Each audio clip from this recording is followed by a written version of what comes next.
Hey, welcome to the Coffee with the Doctors podcast. I'm your host, Dr. Chris. And I'm Dr. Liesel. Hey, we shine a light on the powerful scholarship emerging from Michigan's practitioner scholars working in K-12 schools. And each episode, we sit down with educators, leaders, and researchers whose work is shaping classrooms, guiding policy, and transforming communities. So grab your coffee, settle in, and join us as we elevate the voices, ideas, and innovations driving Michigan's educational future.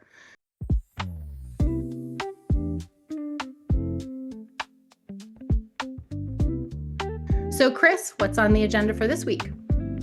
On today's episode, we want to talk about our state's Great Start Readiness Program, as it always is in headlines and usually for good reasons. In a recent Chalk Beat Detroit article, it was reported that Michigan had its highest universal preschool enrollment on record. Such enrollment numbers are the result of the state's move to universal preschool for all. However, despite these record numbers, schools across the state report numerous unfilled seats for students, suggesting challenges in recruitment efforts.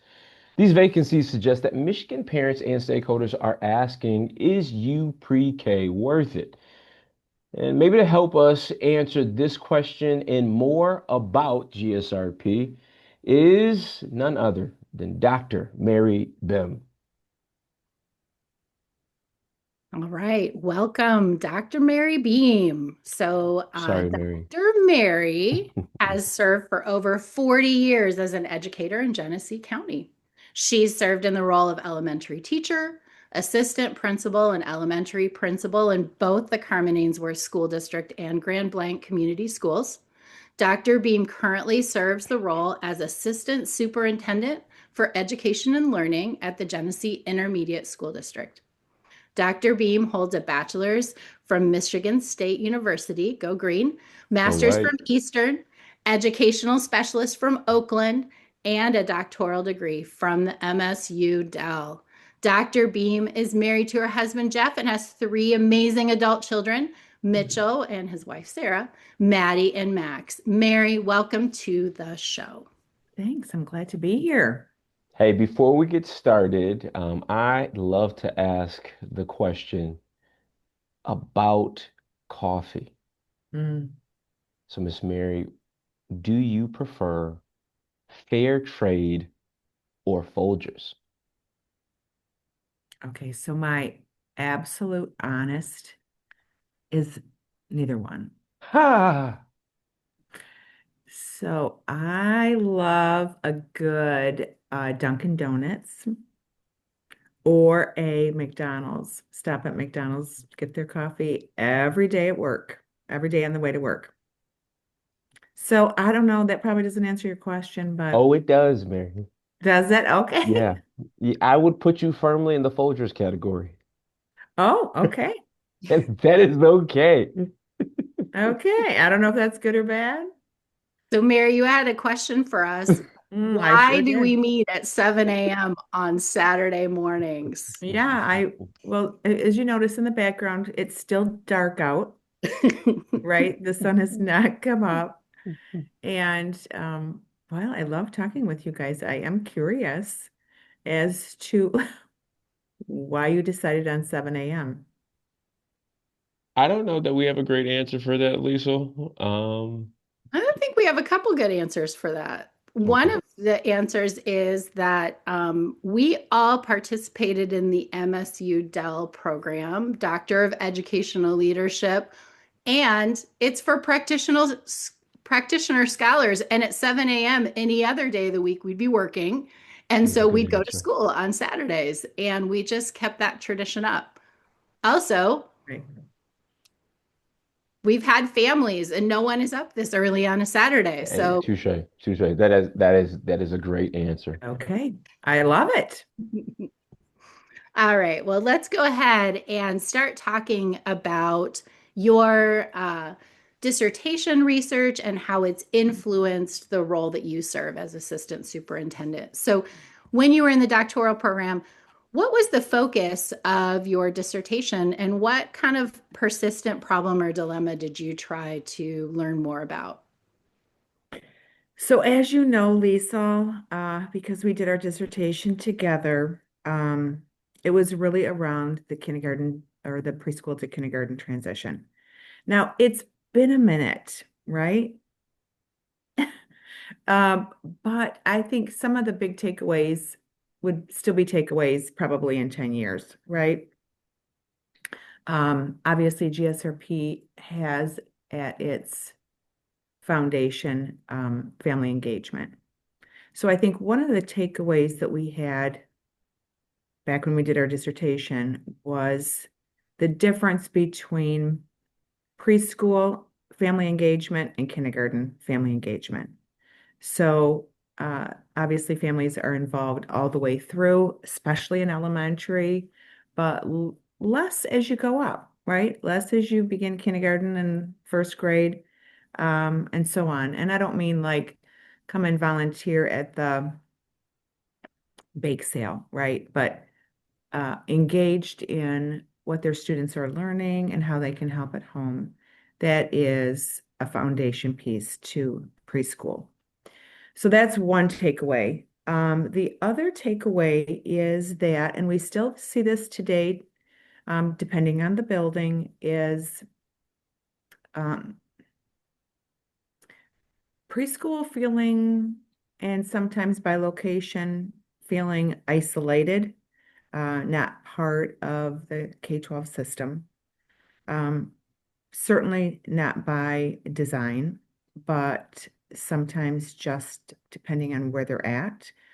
We have a number of preschools who sit out in modular units outside the building, apart from the activity, apart from everything that's going on inside that building. I would also say too that depending on who runs the preschool, whether it's the district or an intermediate, we run some of the programs here in Genesee County at the GSRP. Principals can feel less or more involved. If it's their program, they'll probably feeling more involved, knowing that that's a feeder to their kindergarten program. And if someone else runs it, obviously, they're going to feel a little less connected, less involved. So I think those are some of the bigger takeaways that I think really tie into some of the work that we've been working on at Genesee ISD. So I think you highlighted some really important factors, family engagement, that kind of seeing yourself as a leader of preschool through kindergarten and depending on its location. Um, how, in your role, do you see the intermediate school district supporting those areas of difference or leveraging the strengths to improve that transition? Yeah, so let me just tell you a little bit. First of all, I'm not an early childhood specialist. I'm not an expert. I'm not, that was not my area, right? So elementary was, but early childhood was not. Similar, but different. Um, I also am not, I don't supervise early childhood. So there's another whole department that sits over and runs, operates, takes care of all of those things. GSRP, Head Start, early childhood, and that's our Center for Countywide Programs. About 4 years ago, we started a strategic planning process. And one of our focus areas was increasing student outcomes. We continue to hear from our superintendents and our curriculum directors that preschoolers were not coming ready for kindergarten. Now, preschool teachers felt strongly that they were sending students ready for kindergarten by all of their assessments and their tests and all of that observations. They were like, yeah, we're sending kids that are ready for kindergarten. Then they would get to kindergarten. Kindergarten teachers would say, No, that's that's not true. They're not ready for kindergarten. So that's always been kind of a reoccurring theme between this preschool and kindergarten piece. So when we started to look at increasing student outcomes, um, a natural place to start because we don't, except for our middle colleges and our center-based programs, we don't really run schools, right? We do run some of our GSRP programs. So we were like, this might be a good place for us to enter into increasing student outcomes. We've already heard the need. We run these programs, so we have control over what's going on, obviously, in the classroom. We need to find out more about what's going on. And we really wanted to focus in the area of literacy, as opposed to everything, across behaviors, math, social emotion. We just wanted to focus on literacy. Obviously, that's one of our goals as a state. It's a foundational piece, obviously, for readiness for kindergarten. So we really started to focus on literacy in our GISD, GSRP, to see how we could increase outcomes. So help me remember your question again. Was really kind of, I think that a strength that you come with actually is that you are a pre-K 12 plus systems leader. And the fact that you can see that you can support other leaders in understanding GSRP. Yes. So I think that you are speaking to the role that you've seen as an intermediate school district in how do you and for the listeners who aren't familiar to Genesee County, that is the home of Flint, Michigan. And so really literacy in your county is a huge social justice issue. Mhm. And so thinking about supporting the earliest learners in literacy so that when they transition into the K-12 system, that they are ready to learn in those systems. So I'm really curious to learn more about how you supported increased opportunities for Yeah. literacy in GSRP. Okay, so thanks, Lisa. I appreciate that. Yeah, it does help coming to the table with lots of questions rather than lots of answers. And I think our big question was, um, let's get down to the classrooms and find out what the needs are. We sometimes we all think we know what needs to be done, but until we get out into the classrooms and see the teachers and what's going on, we don't want to send them to intensive care if they only have a cut, right?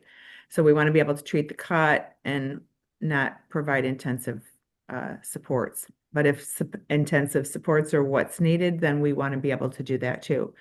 So we initially went out to all of our GSRP. We did a literacy walkthrough. We collected data. Um, and we found some really interesting things. Teachers love the kids. Okay. Most importantly, you have to have people in front of children that love children and they love their kids. So that was wonderful. They interact, build relationships, ask great questions. Um, all of those things were strengths. What we did notice was there was a lot of variety between our GSRP classrooms. So Liesel, you're in one classroom, Christopher, you're in another classroom, and I'm in one classroom, and they all can look very, very different. So that was a noticing. There's a wide variety depending on the teacher, much like in our regular, K-12 classrooms. But especially when we're trying to close those early gaps, that was noticeable. Um, Not a lot of writing. We noticed that they needed support in writing. So the writing centers needed help. Also with letter formation, we noticed that that really varied. Some teachers had a really specific way that they did it, and others kind of left it to the student to figure out on their own. And then the last one was really around phonics and phonemic awareness, those foundational skills. So the group decided, based on all of our information, we're focusing on three things: supporting and providing PD and coaching for phonics and phonemic awareness, which is what we saw, or didn't see. We are focusing on writing, and we're focusing on letter sound formation. Again, all foundational. Uh, and again, because of the variance, teachers needed different things. So when you say what supports, first of all, I think we identified some key foundational areas.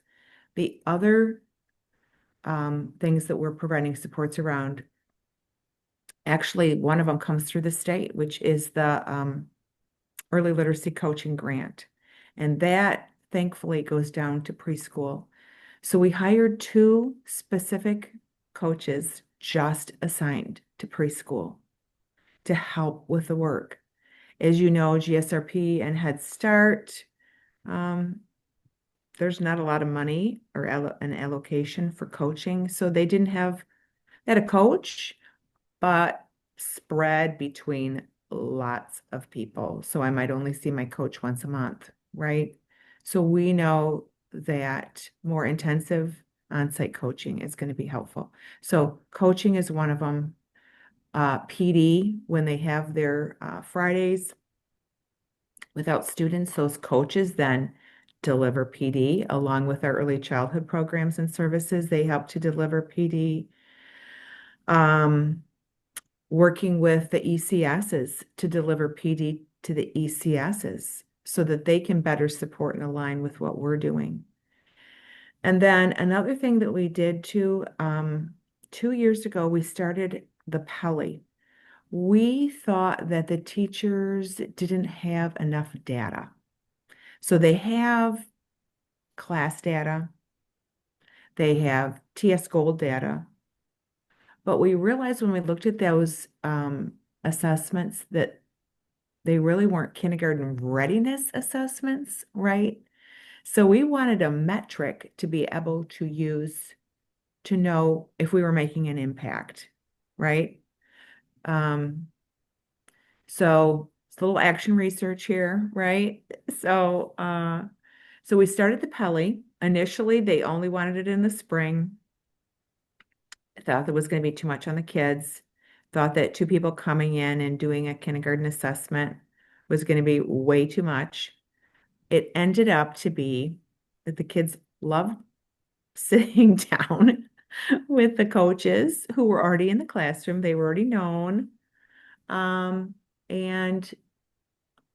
we found some very interesting things.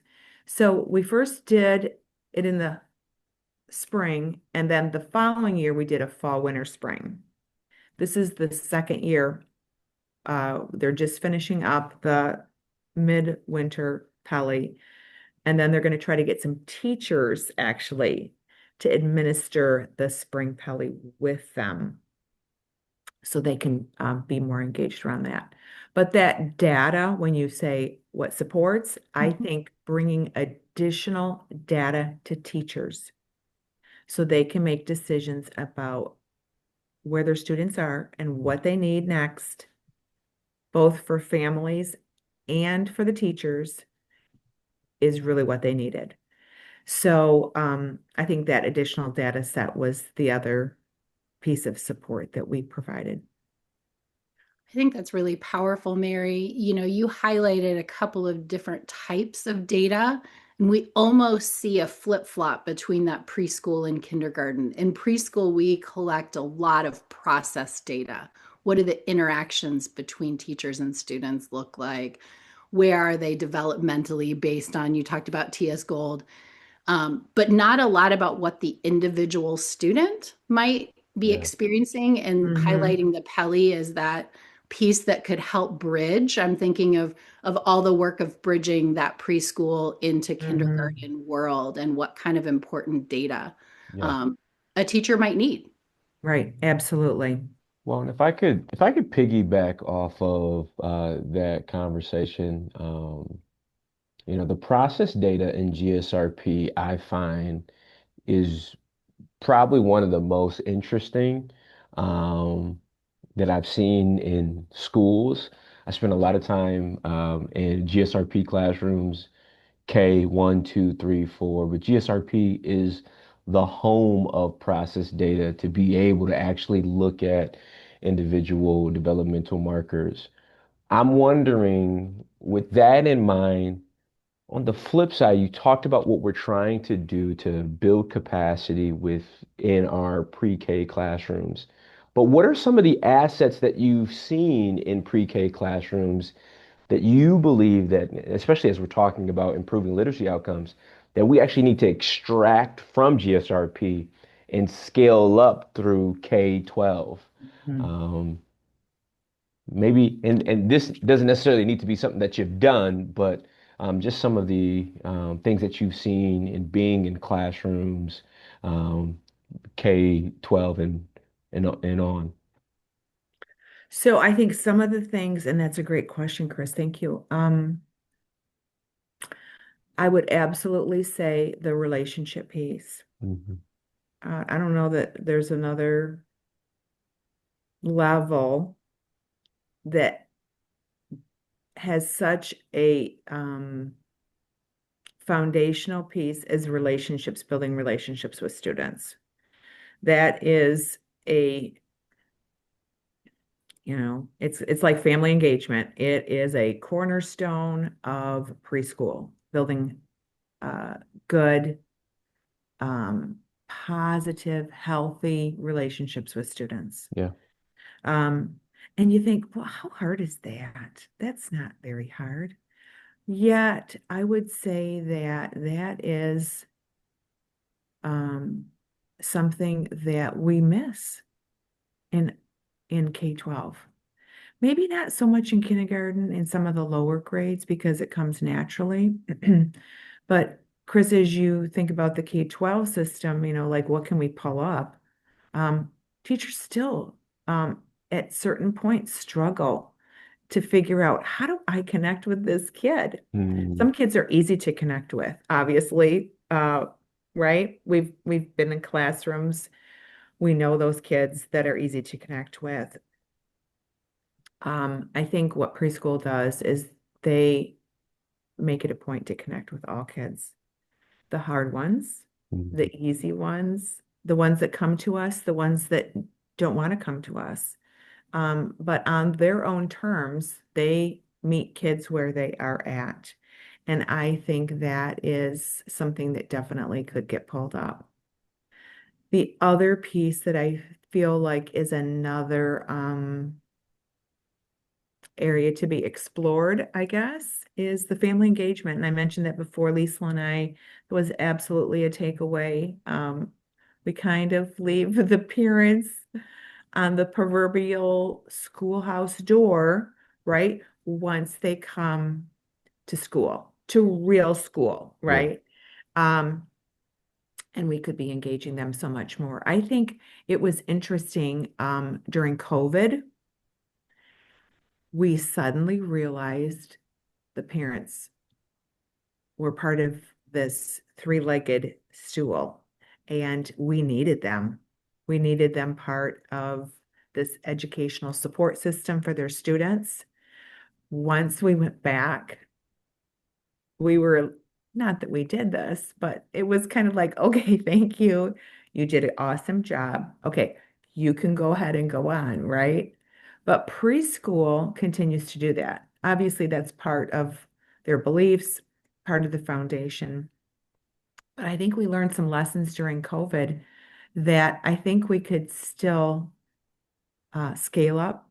We could still capitalize on. We could still remember that parents are part of the success of the students as well. And the more they know about what's going on in the classroom, the more they can help their students. Even if it's just a conversation in the car or at the dinner table or coming home from a whatever soccer game. So I think those two things in particular. I think that's so powerful, Mary. And I know one of our findings, you really named it around the mindset of early childhood educators, and how they see the child as being embedded in that family structure, and that they see families, and we connect it to that funds of knowledge, right? That it's Mhm. an asset that Mhm. all that family brings to the child, and they use that information to engage children in the academic learning. And it really is that culturally responsive practice that we see in many preschool classrooms. And you're right, it tends to fade away Mhm. as children progress in the grades. So I think that your observations and intentionalities around that are really, really powerful. Um, I know that you are involved in a lot of different networks around the state. And wondering about at those network levels, do you find that preschool kindergarten transition is a topic that is being discussed, or how do you see that playing out in the role that intermediate school districts play in supporting preschool? Well, so Chris and Liesel, I don't I don't see it as a um huge topic in our meetings. I do know that every ISD works with GSRP, works, and it depends sometimes on how it's laid out. Like in ours, I am separated, interestingly, right, from CCP, just like in Mhm. the school system, Yep. right? So in other ISDs, someone in my role would also oversee early childhood.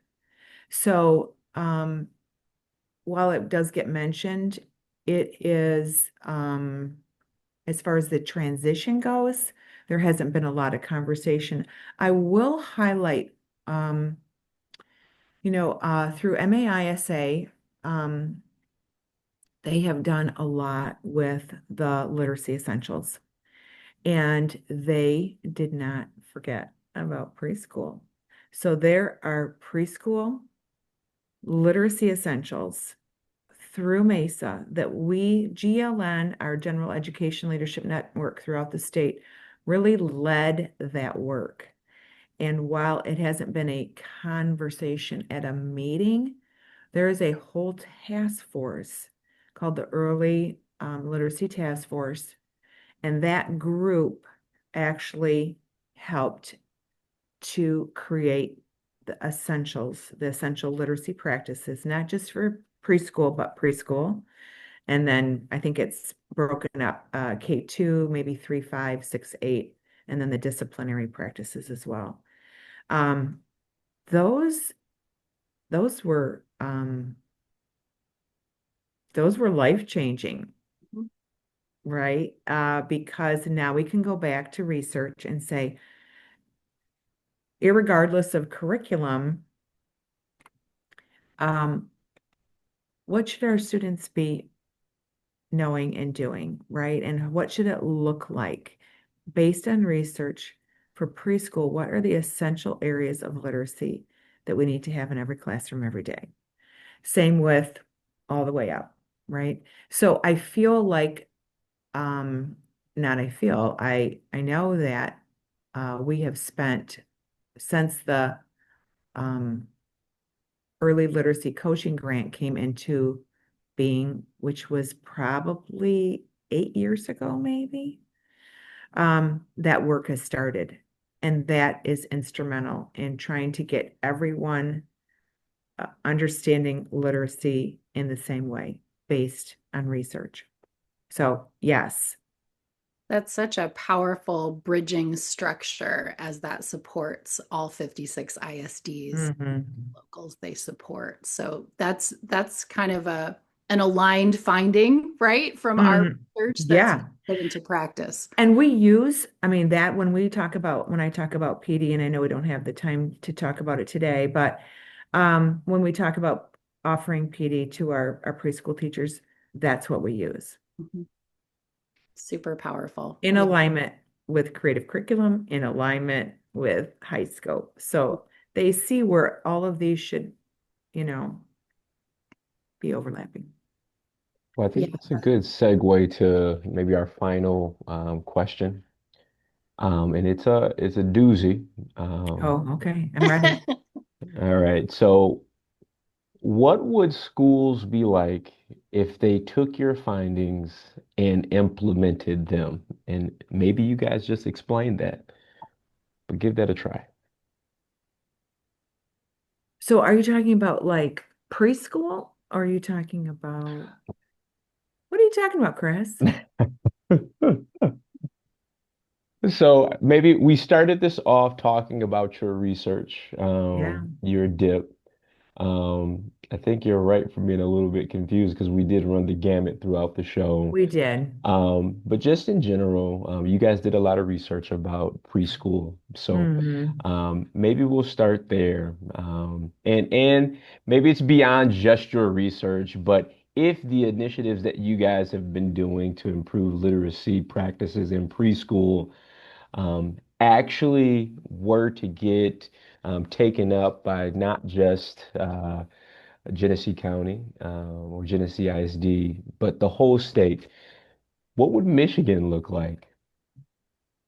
I would say a couple of things. There would be a a robust, effective, transparent transition to kindergarten, where preschool teachers and kindergarten teachers actively worked throughout the year, not just in the spring, Hmm. not just in the fall, but they worked actively throughout the year, um, helping those students um, transition to kindergarten. And I will also say too, parents also transition to kindergarten, right? Hmm. And sometimes we forget about that because preschool is very different than kindergarten. And it's kind of like sending your kids to college or Hmm. having your kids go to high school from middle school.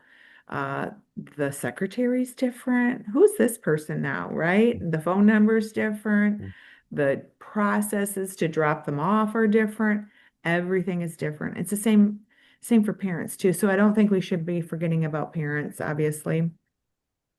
But I would definitely say that there's a robust way that is transparent and effective and is done um, collectively based on what the needs are of the students, that there's a transition plan and it's active throughout the year.